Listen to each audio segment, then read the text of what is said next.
রিনা নামের একটা ছোট্ট মেয়ে ছিল। সে একটি ব্যস্ত শহরে থাকত।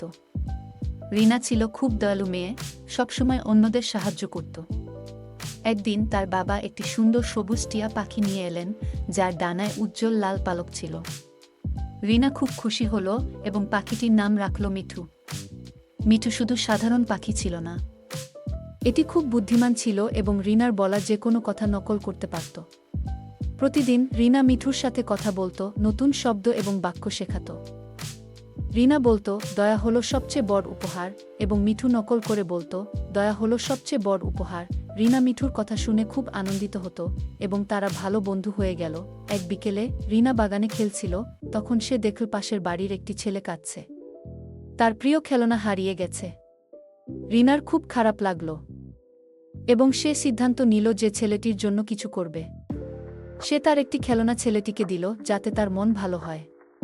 ছেলেটির মুখে হাসি ফুটে উঠল এবং সে রিনাকে ধন্যবাদ জানালো তার দয়ার জন্য।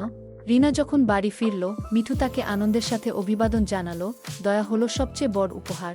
রিনা হাসল, বুঝতে পারল যে তার ছোট্ট দয়ার কাজ একজনের দিনকে সুন্দর করে দিয়েছে। সেই দিন থেকে রিনা সবাইকে দয়া করতে থাকল এবং মিঠু সবসময় তাকে মনে করিয়ে দিত, দয়া হলো সবচেয়ে বড় উপহার। রিনা শিখল যে দয়া করা শুধু অন্যদের সাহায্য করে না, এটি নিজেকেও সুখী করে তোলে।